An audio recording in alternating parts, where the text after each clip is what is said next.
Me tocó comenzar a estudiar medicina en una época difícil en Cuba. Quizás los cubanos que lo estén oyendo se acuerden, el periodo especial. Y yo fui deportista toda mi vida. Entonces yo creo que la vida es lograr un equilibrio. O reconocer un día que no sabes es fundamental.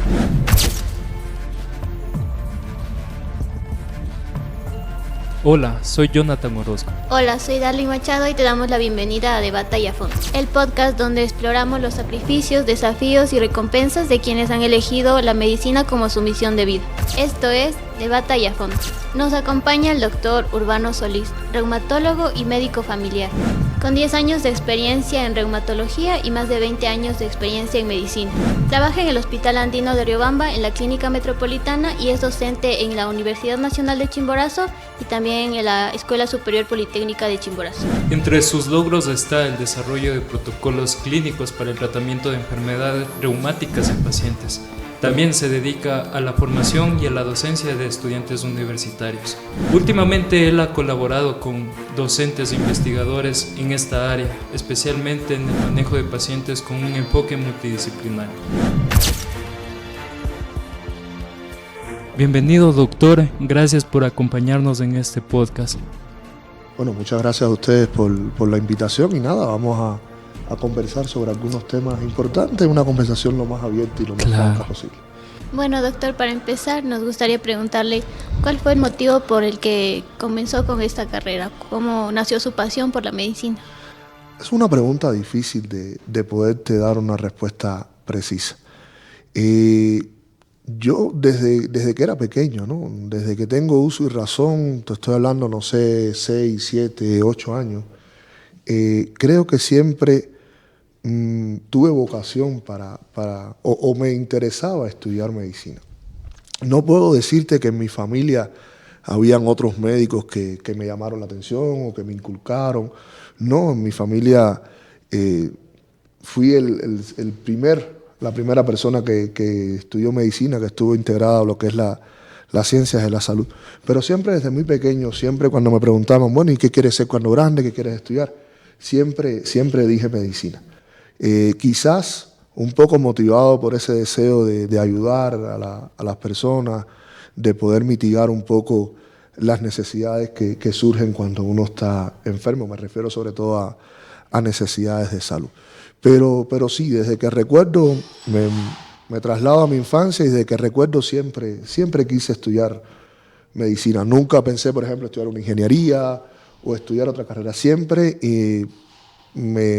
me enfoqué en estudiar medicina. De hecho, cuando terminé lo que ustedes le llaman el bachillerato, que fui a solicitar la carrera, yo recuerdo que podíamos poner 3 carreras y yo solamente puse medicina. No puse ninguna otra carrera ni relacionada con el campo de la salud, no sé, odontología, enfermería, ni ninguna otra carrera que no estuviera relacionada con el campo de la salud. Es decir, mi vocación era estudiar medicina y eso era lo único que quería estudiar. ¿Cuáles considera que serían los mayores desafíos durante la carrera? Por ejemplo, la carga laboral, el estrés. Bueno, creo que deberíamos dividirlo en dos etapas, ¿no? Primero la formación preprofesional y después el trabajo profesional y lo que es continuar con la formación. Yo cuando empecé a estudiar medicina, yo soy de una provincia, Matanzas, nací en esa provincia, un municipio Jaboy Grande, que quedaba bastante alejado de donde estaba la facultad. Y yo tenía que desplazarme los días lunes, regresaba los días viernes en la noche. Me tocó comenzar a estudiar medicina en una época difícil en Cuba. Quizás los cubanos que lo estén oyendo se acuerden, el periodo especial, donde era difícil trasladarse y la situación era un poco incómoda. Y creo que esos fueron los mayores retos que tuve sobre comenzar a estudiar. Otro reto importante, yo fui deportista toda mi vida. Practicaba tiro deportivo. Y entonces ese cambio de estar enfocado directamente en el deporte durante la primaria, secundaria, el bachillerato, en escuelas de alto rendimiento deportivo, y de buenas a primeras cambiar hacia lo que era la carrera de medicina, al principio fue un golpe un poco duro porque son mundos totalmente distintos. De hecho, incluso yo decía, cuando empecé a estudiar medicina, que al final, cuando me graduara, la especialidad que iba a hacer era medicina deportiva. Porque, bueno, tenía todo, sobre todo este deseo por el deporte, que todavía lo mantengo. Y ya después que me gradué, creo que el principal reto ha sido mantener la actualización. Es decir, yo considero que un médico cuando se gradúa no ha terminado, solamente es el fin del comienzo, porque terminas una etapa que es la preparación preprofesional, pero después empieza el mayor compromiso, que es el que tienes con tus pacientes, con las personas que tú atiendes. Y para tú poder cumplir con él, tienes que mantenerte con una adecuada preparación. Y yo pienso que el crecimiento como persona depende no solo de la actividad laboral, sino de la vida familiar, de la actividad deportiva, de la cultura, etcétera, etcétera. Entonces yo pienso que lo que hay es que organizarse y establecer prioridades. Quizás pueda haber un momento determinado de tu vida, un tiempo donde lo más importante sea, no sé, tienes un examen y entonces tienes que dedicarte a estudiar. Pero en los ratos libres tienes que dedicarte a otros elementos. Yo te pongo un ejemplo claro. El horario que para mí me era más fácil estudiar cuando estaba en el pregrado era en el horario de la madrugada a la mañana. Yo cuando iba a estudiar para un examen, generalmente me levantaba a 4 de la mañana, estudiaba de 4 a 8 más o menos, desayunaba, a las 9 estudiaba hasta las 12 y pico, y ya de ahí para allá no tocaba el contenido nuevo. En la tarde, después del almuerzo, lo que hacía era repasar lo que ya había visto hasta alrededor de las 4 o las 5 de la tarde, y después me iba a hacer deporte, a jugar básquet, a jugar béisbol, que es lo que más jugamos en Cuba, como ustedes aquí en fútbol o voleibol. Y por la noche, simplemente ese horario de 10, 9, 8, 10 de la noche, no lo utilizaba para desconectar, quizás ver una película o algo de eso. Así me iba formando yo, me iba preparando, y era el método que yo encontraba más adecuado para poderme autopreparar para el examen que tenía, pero a la vez no dejar de hacer las actividades que también me gustaban. Entonces yo creo que la vida es lograr un equilibrio. Y una cosa que ayuda mucho durante la etapa de pregrado, la formación preprofesional, es la constancia. Es la constancia.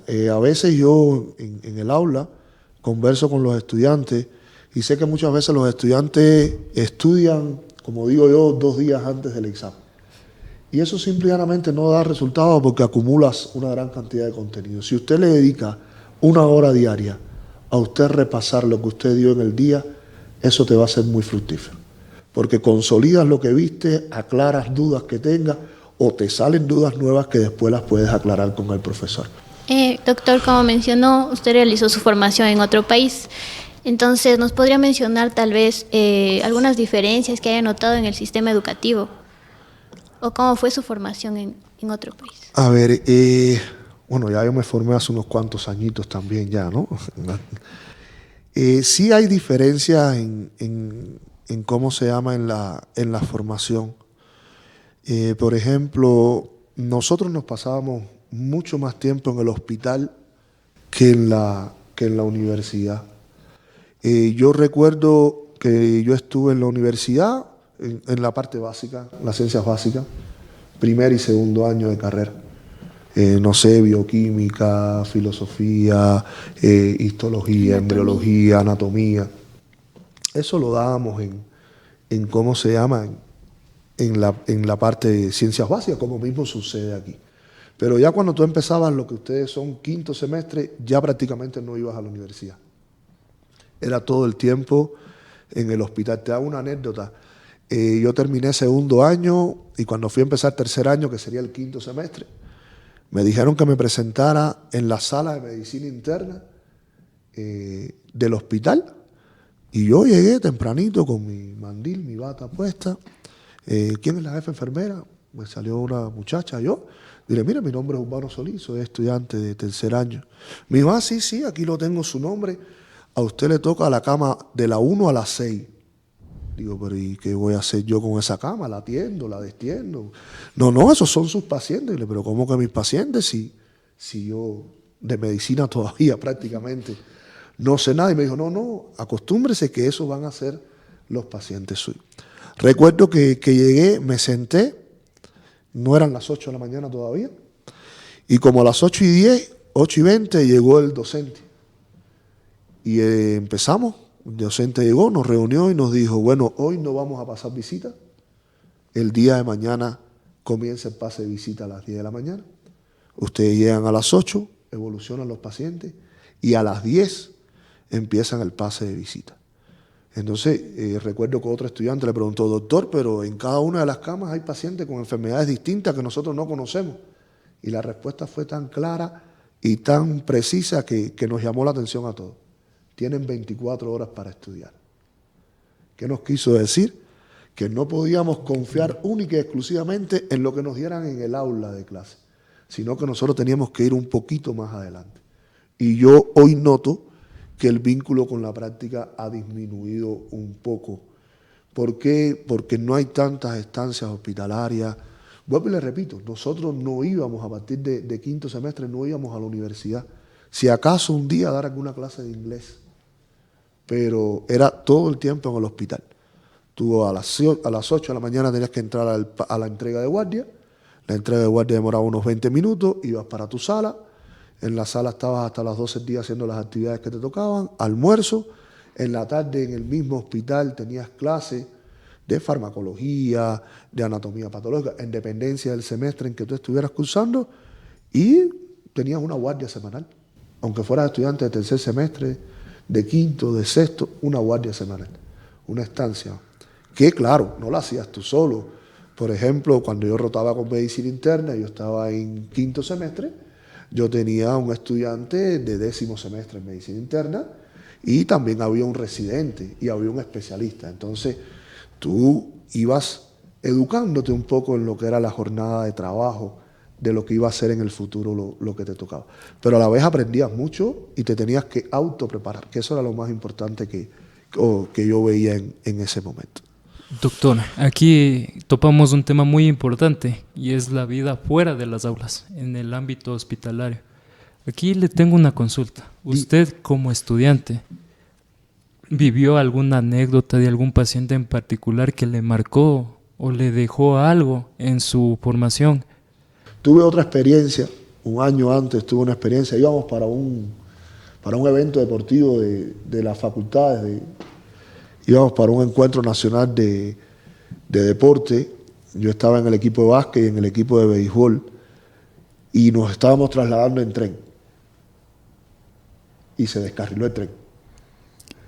A ver, ahí, doctor, nos está conversando que ustedes viajaban en tren como estudiantes. Sí, a y ver, el tren se descarriló. Nosotros íbamos a trasladarnos de una provincia a otra porque eran los Juegos Nacionales de Ciencias Médicas en una provincia determinada, y el transporte en que nosotros íbamos era un tren de pasajeros normal. ¿Y el accidente fue grave? Y el accidente fue bastante grave.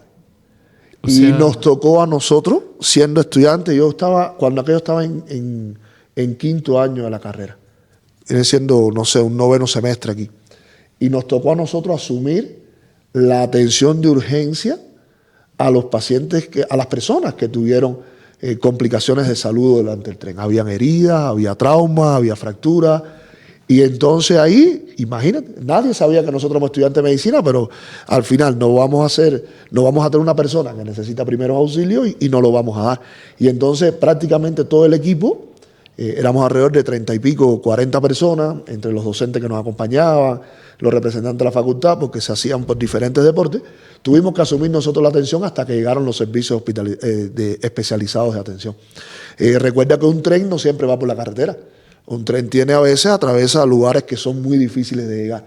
Y entonces, con lo que tuviéramos en la mano, ahí tuvimos que improvisar inmovilizaciones con pañuelos, buscar en los árboles un pedazo de una rama para inmovilizar una pierna fracturada, bloquear sangramiento, todas esas cosas. Tenemos al estudiante de medicina que en algún momento de su vida va a tener que lidiar con la muerte de otra persona, quizás un allegado, un familiar, un desconocido. Pero uno no estudia para eso. Ningún libro de medicina te prepara a cómo afrontar ese momento. Entonces, doctor, me gustaría preguntar qué consejo le daría a ese estudiante joven que va sin la experiencia práctica de comunicarse con un paciente, pero que sabe teóricamente que el paciente va a morir. ¿Cómo se debería manejar esa situación? ¿Qué se debe hacer? Eso es una situación difícil. Es una situación difícil a los familiares y al paciente. Pero, no sé, yo tengo una forma de ser. A mí no me gusta engañar a nadie. No me gusta dar falsas esperanzas. Me gusta, como digo yo, hablar claro y decir las cosas como son. Y yo creo que el estudiante de medicina se prepara primero en la salud y después en la enfermedad. Y el estudiante de medicina tiene que estar consciente de que si hay una enfermedad que no la podemos controlar, puede llegar a fallecer el paciente. Entonces yo creo que ahí, sobre todo ya cuando, no tanto cuando eres estudiante, sino cuando ya eres médico. Y yo creo que cuando tú tienes la convicción de que hiciste todo lo que podías hacer, yo creo que eso te da un poquito más de seguridad a la hora de tú poder hablar con el paciente o hablar con el familiar. Pero para eso tú tienes que estar bien consciente de que lo que hiciste es lo que tenías que hacer. Y yo creo que el principal mecanismo de autoevaluación es la almohada. El sueño, el cuando descanso. Tú te acuestes en la noche, que tú te acuestes convencido de que hoy hiciste lo que tenías que hacer. Y que lo que en algún momento dijiste quizás a alguien no le haya gustado, quizás a alguien no le pareció correcto, pero era lo que había que decir en ese momento. ¿Me entiendes? Porque yo creo que las personas... Y hay una en medicina, cuando tú abordas los cuidados paliativos, hay una cosa que se llama la teoría de la conspiración. Y es cuando todos sabemos que el paciente está grave y que el paciente puede fallecer, pero le decimos al paciente, no, todo está bien, no te preocupes, todo está bien, sí, están mejorando. Y eso yo no comparto esa teoría de la conspiración. Yo creo que el paciente tiene el derecho y éticamente yo creo que es lo correcto que el paciente conozca su enfermedad. Ya cambiando de tema, doctor, ¿cómo cree usted que equilibra el ámbito profesional con el ámbito laboral? ¿Qué sacrificios cree que toma su trabajo? El ámbito laboral con el personal, me dirás. Ya.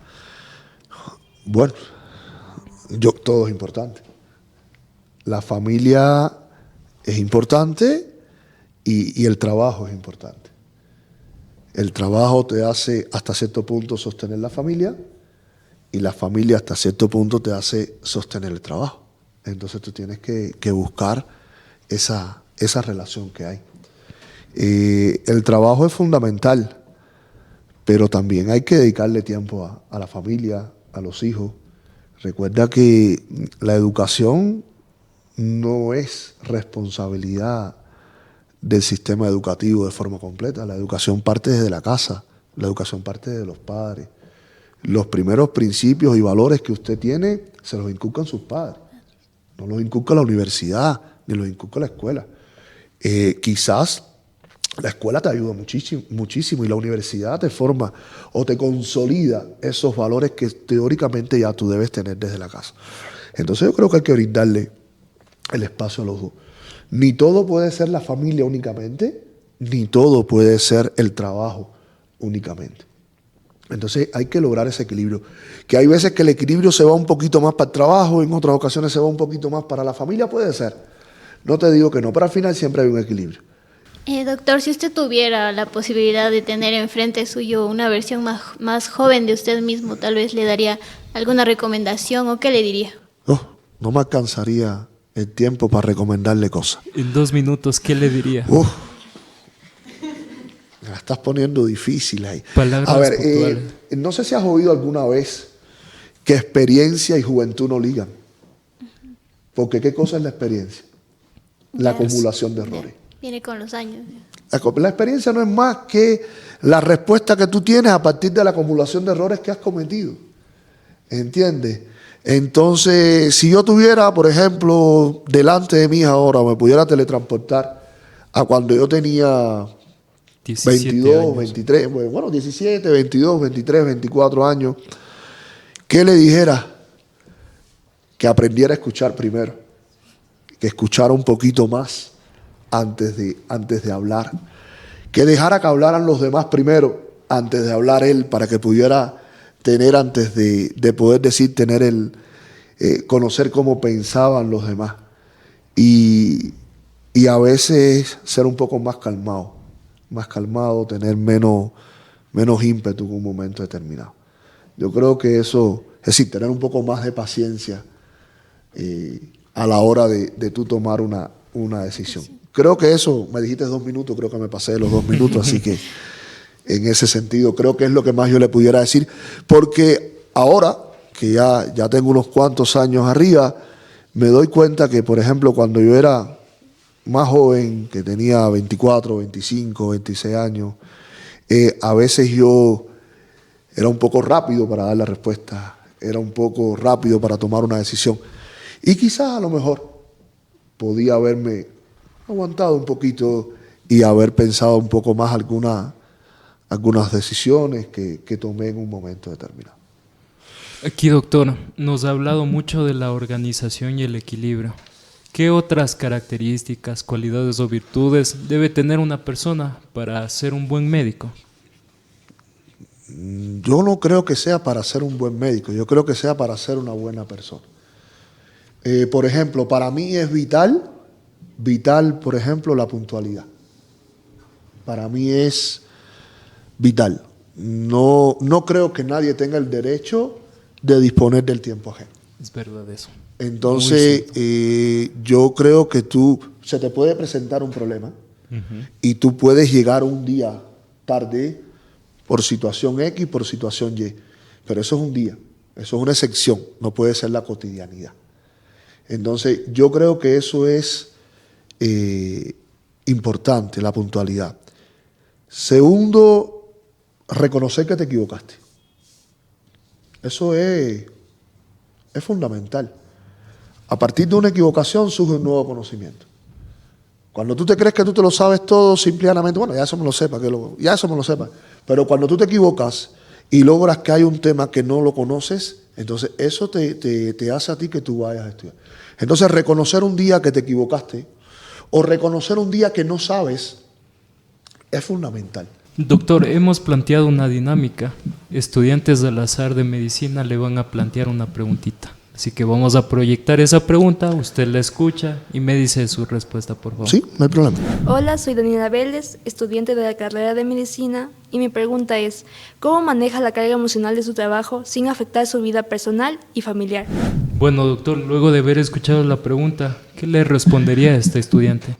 Es algo complicado a veces. La carga emocional que tenemos nos limita hasta cierto punto, nos preocupa y nos afecta un poco, pero ahí es donde viene la autopreparación que tú tienes que tener. Tienes que tener hasta dónde llega tu responsabilidad desde el punto de vista profesional y laboral para con un paciente, hasta dónde llega tu responsabilidad con tu familia y hasta dónde llega tu propia autorresponsabilidad. Entonces, hasta ahí hay que ir definiendo, y por eso yo te decía que teníamos que tener espacios bien delimitados para nosotros poderlos manejar.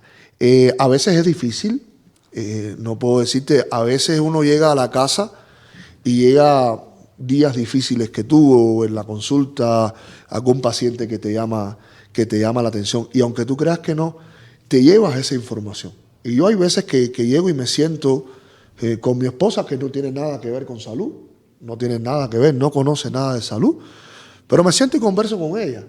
Y desde el punto de vista, puede ser lo contrario, puede ser desde el punto de vista personal, no llevarlo al trabajo pensando en que tú tienes que respetar a ese paciente.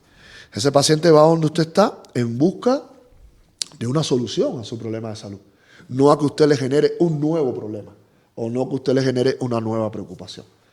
Nosotros tenemos una característica importante que ahorita te la iba a comentar y se me pasó, que es que nos gusta mucho interconsultar los casos. ¿Verdad? Nosotros nos gusta mucho, por ejemplo, yo puedo tener un caso y lo consulto con el dermatólogo, por ejemplo. Oye, tengo una paciente con esto, con esto, con esto. ¿Qué tú crees que hay? A veces no es porque uno no sepa lo que va a hacer, sino a veces porque dos personas van a pensar más que una. Mejor que una. Y tres piensan mejor que una. Y entonces tú puedes buscar otras opciones. Entonces yo pienso que nada, hay que buscar alternativas que te permitan a ti liberar la carga social, la presión que tú puedes tener, tanto del ámbito personal y familiar para el laboral, como del ámbito laboral para el personal y familiar. Bueno, tenemos otra pregunta también de parte de un estudiante y la vamos a proyectar y nos puede ayudar, por favor, con su respuesta. Claro. Hola, mi nombre es Judy Chimbo y mi pregunta es, ¿considera que el sistema de salud valora adecuadamente el esfuerzo de los médicos? ¿Qué podría mejorar?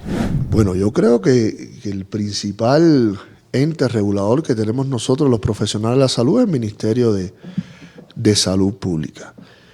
A veces es difícil dirigir la salud. A veces es difícil satisfacer todos los puntos de vista de la población. Recuerden siempre que la verdad no es absoluta.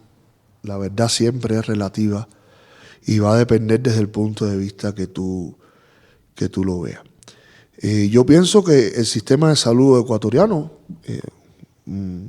enfrenta problemas a diario, problemas de todo punto de vista, problemas desde el punto de vista de presupuesto, que los hay, que lo tienen todos los países, problemas desde el punto de vista de accesibilidad de recursos, de recursos no solo tecnológicos, sino también de recursos humanos. Recuerden que la medicina cada vez se hace más tecnológica, pero al hacerse más tecnológica también aumentan los costos de la tecnología que se va a adquirir. Y muchas veces el aumento de los costos no es directamente proporcional al crecimiento y al desarrollo económico que pueda tener un país, eso es importante.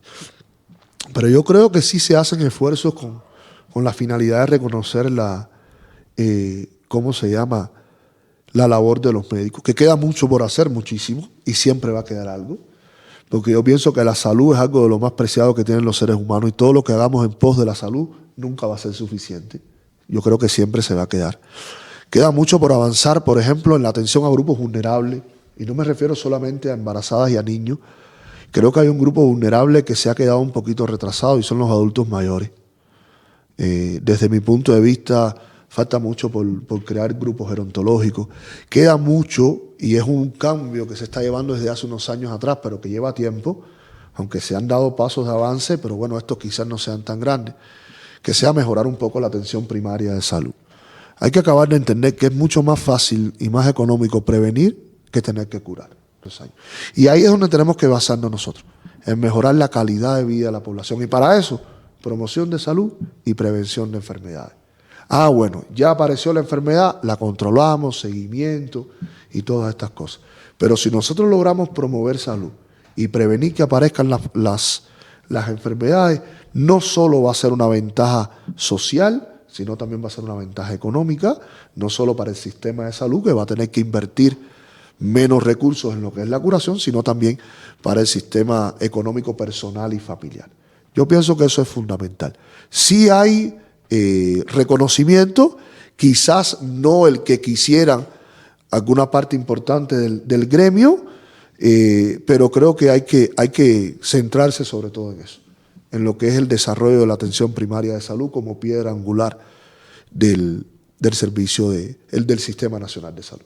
Quisiéramos agradecerle porque siento que esta conversación ha sido muy fructífera y más que todo nos llevamos eso, un conocimiento que no sabíamos.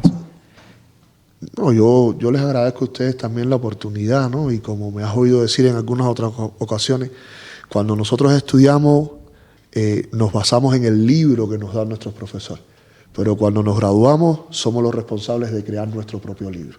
Nada, que se mantengan en esta óptica, que sigan haciendo este tipo de actividades que permite trasladar experiencias, conocimientos que quizás para muchos puedan ser útiles también.